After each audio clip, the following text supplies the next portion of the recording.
de la charla del día de hoy, las herramientas del ingeniero del futuro. Alcen la mano, ¿cuántos están utilizando ChatGPT? Ya. Ahora, de los que están utilizando ChatGPT, ¿cuántos están utilizando para interpretar manuales de diagnóstico de los carros? Chévere, chévere. Y es prácticamente, alzaron como alrededor de 10, 15 personas, solamente 3 están utilizando aproximadamente la herramienta ya para hacer diagnóstico. ¿Cuántos están ya utilizando ChatGPT para sus finanzas personales, para hacer más dinero? Literal, les da muy buenas sugerencias respecto a sus finanzas personales. Entonces, así como ustedes ven ahorita lo que sucede con el tema de la inteligencia artificial, es un tema histórico. Viene sucediendo desde que Galileo Galilei, por ejemplo, propuso la teoría heliocéntrica a la iglesia y le trataron de loco. Y le dijeron, no, ¿cómo vas a creer que la Tierra gira alrededor del Sol si la Tierra es el centro del universo? Vamos inclusive a algo más reciente, la máquina de escribir. Así como las personas tenían resistencia, tienen ahorita resistencia a la inteligencia artificial, había personas que tenían completamente resistencia a la máquina de escribir, que la máquina de escribir era algo que no iba a funcionar, que la máquina de escribir nunca iba a reemplazar a la caligrafía artística de las personas. Y hubieron personas que se dedicaban solo a la caligrafía, que ellos sí se quedaron sin trabajo hasta cierto punto. Eso sucedió con la máquina de escribir. Lo mismo sucedió con el Internet. En los años 90 decían que el Internet no iba a servir, no iba a funcionar, era imposible. Lo mismo dijeron de las computadoras. ¿Quién quiere una computadora en su casa? Este proceso viene sucediendo siempre cuando hay nuevos desarrollos tecnológicos en la humanidad. Vamos a la siguiente diapositiva, por favor. Pero yo les traje referencias del sector automotriz específicas. ¿Qué le dijeron a Henry Ford en el banco cuando él dijo, quiero un préstamo para empezar a ensamblar los vehículos? El caballo está aquí para quedarse, el automóvil es solo una novedad pasajera. Eso es lo que pensaban en su tiempo. Esto se dice que probablemente lo dijo el presidente de Michigan Savings Banks a Henry Ford en 1903. ¿Qué dijo Carl Benz? Los autos eléctricos no tienen futuro. Así lo decía Carl Benz en su época. No necesito una computadora para arreglar un auto. Es lo que se decía entre mecánicos tradicionales cuando había la llegada del OBD1 y el OBD2 en los años 90. El carburador es más confiable que la inyección electrónica. Igual, los mecánicos lo decían ampliamente, inclusive los técnicos, durante la transición de tecnologías entre los 80s y los 90s.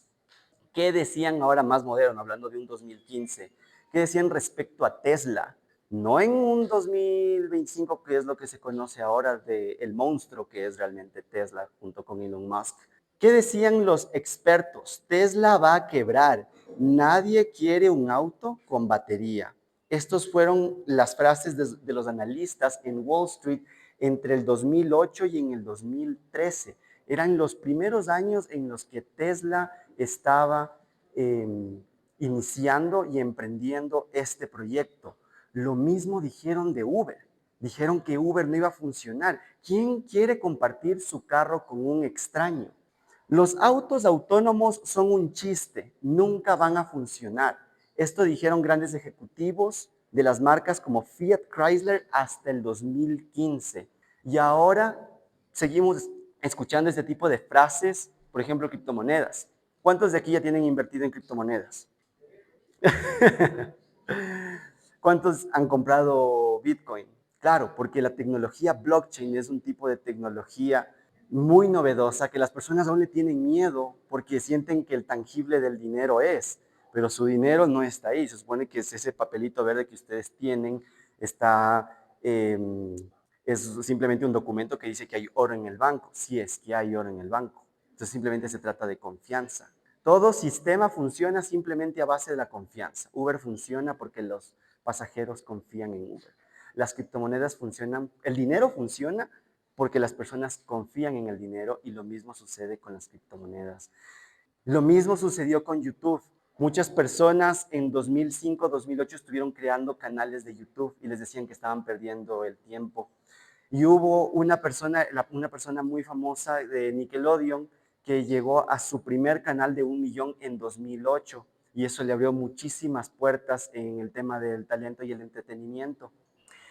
Así que esta es la resistencia histórica al cambio y esto es muy importante tener en cuenta ahorita, porque las herramientas que ustedes pueden estar utilizando ahorita para diferenciarse en un mercado tan competitivo requiere que primero revisen cómo esto en la historia se repite siglo tras siglo, tras siglo, tras siglo, y qué dentro de ustedes les está diciendo esa vocecita que les dice, no, no va a funcionar, no, no debería emprender, no, qué van a pensar las personas si yo me empiezo a grabar videos hablando sobre mecánica, sobre lo que a mí me apasiona en el sector automotriz, sobre lo que yo estoy estudiando, sobre lo que he aprendido en la universidad. Esa vocecita es la misma vocecita que ha hecho que las personas que no invirtieron en los que tenían esas ideas visionarias, después se arrepientan. ¿Sí? Vamos a la siguiente, por favor.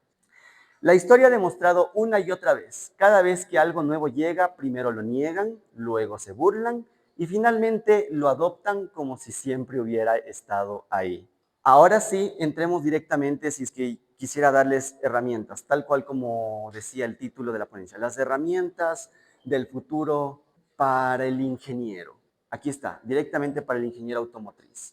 La tecnología de Bosch con su plataforma Stronic 2.0 online que combina datos de millones de vehículos y ofrece soluciones guiadas por inteligencia artificial para diagnóstico. Alcen la mano quienes ya conocían de esta tecnología y de esta herramienta. Vamos a la siguiente, la de Autel, con su línea de escáneres inteligentes Maxis Ultra que utiliza algoritmos de aprendizaje para identificar patrones de falla. ¿Quién más ya conocía de esta?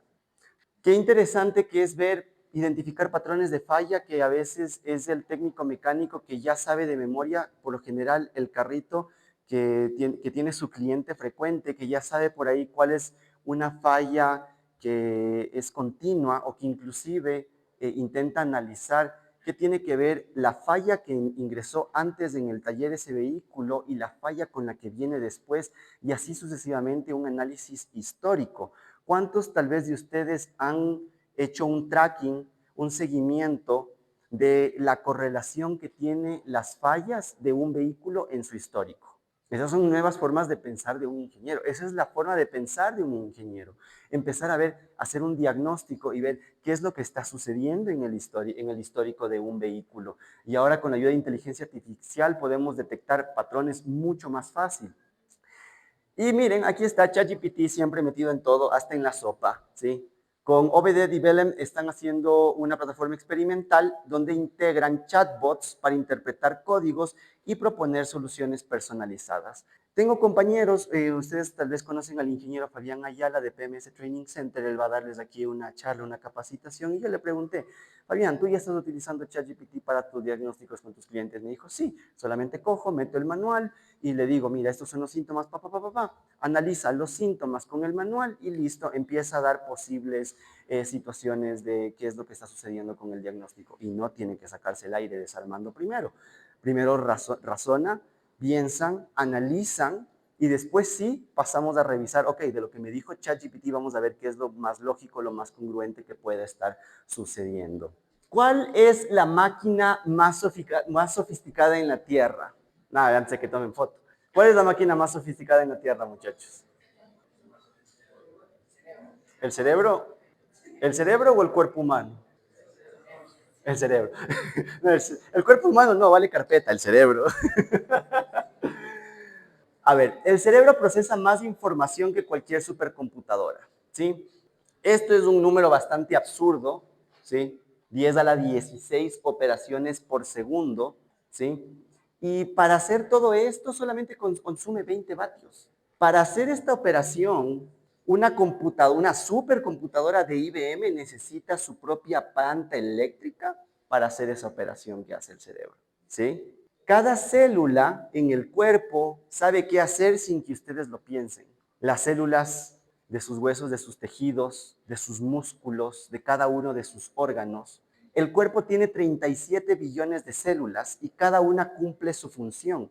Hay células que reparan, hay células que defienden, hay células que construyen. Y todo de forma automática y todas siguen un mismo código de programación, ¿sí? Y es el mejor software que existe. Nadie ha logrado desarrollar un software y un nivel de código en el que pueda sincronizar 37 billones de individuos. Vamos a la siguiente, por favor. Así que les traje analogías en el sector automotriz. Así que el cerebro es como una EQ con potencia de Fórmula 1. Es como tener un Fórmula 1 que solamente consume una batería triple, doble A. ¿Sí? Procesa millones de datos por segundo.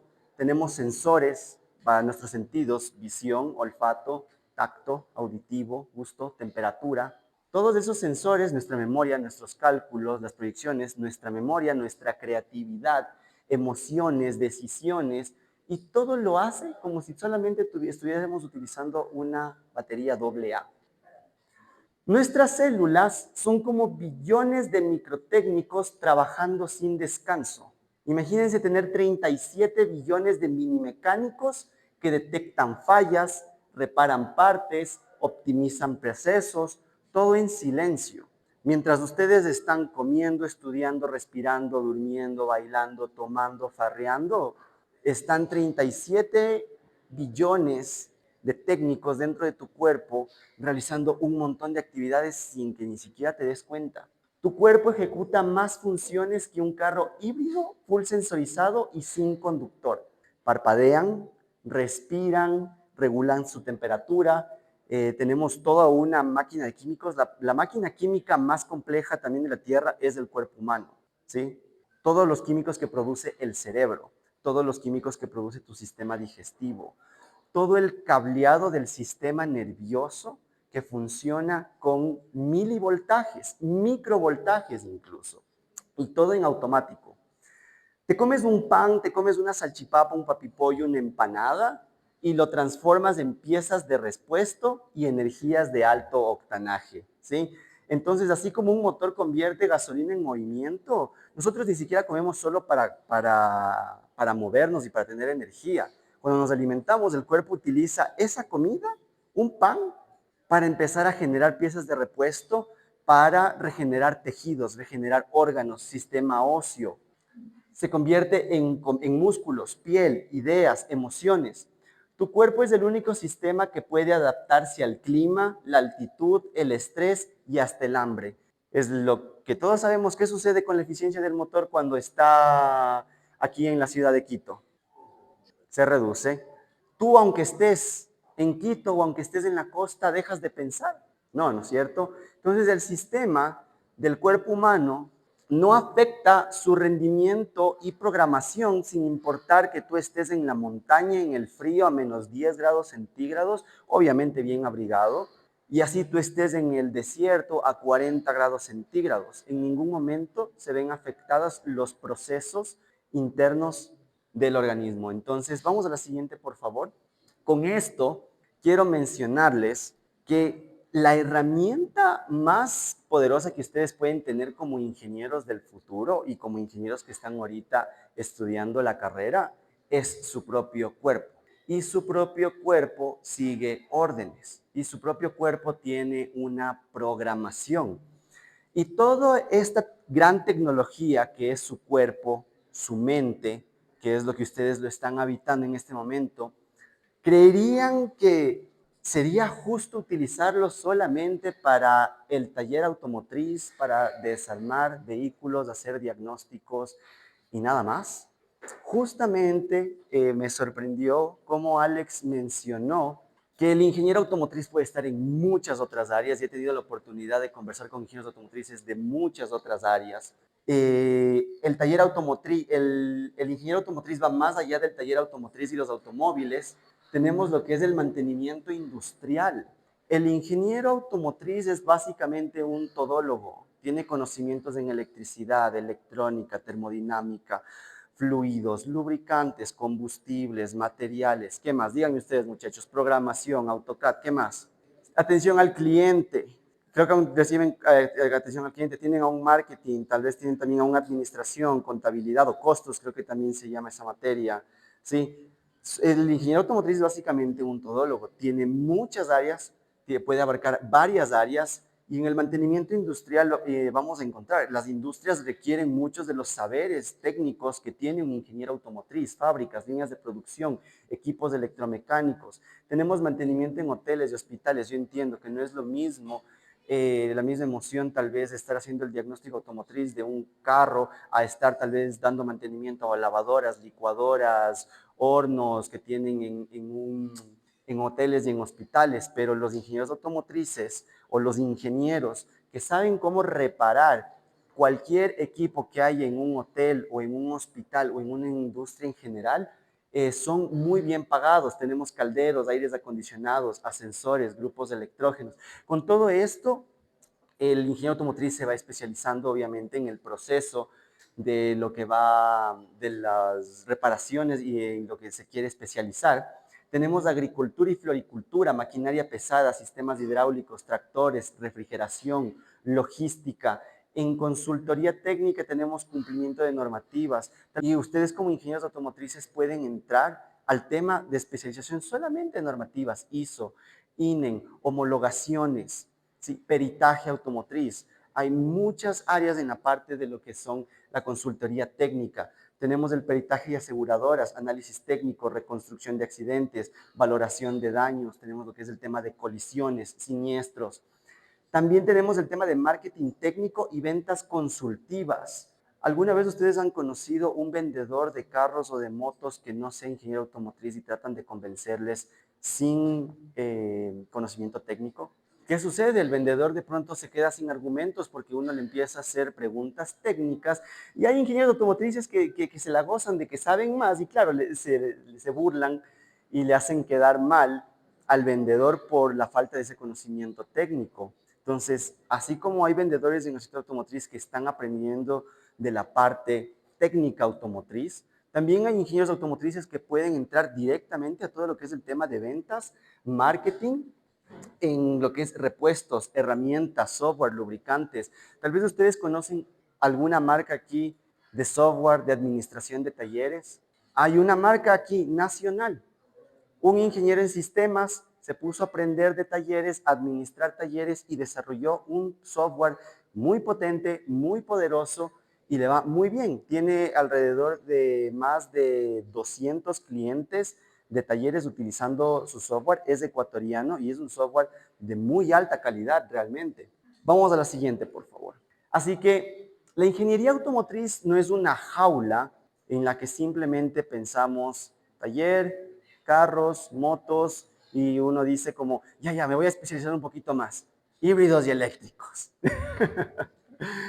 O ya, un poquito más, repuestos. Realmente es mucho más amplio de lo que ustedes creen. Las oportunidades que hay son mucho más amplias.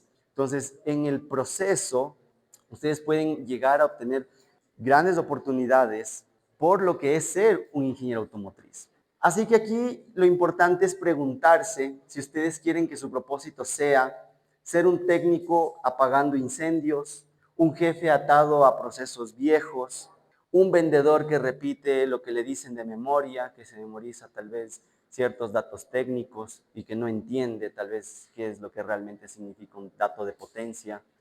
Pueden considerar ahora que tienen la oportunidad de crear soluciones, pensar de forma autónoma y usar la máquina más poderosa que es su mente y su cuerpo.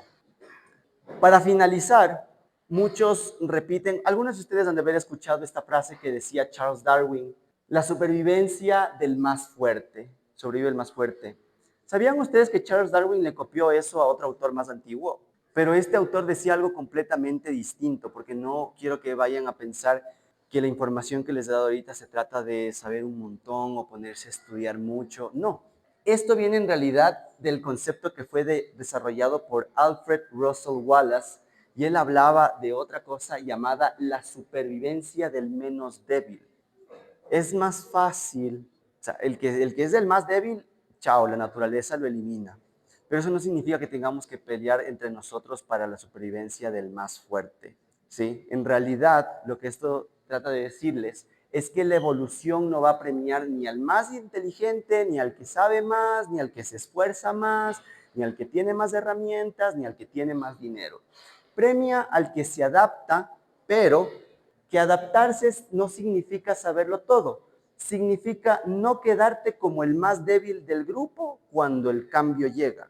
Y como ustedes les mostré en el punto número 2, que hablábamos sobre lo que sucede en la historia, los cambios llegan continuamente, año tras año, cada 6 meses. Cada 6 meses el mercado está cambiando.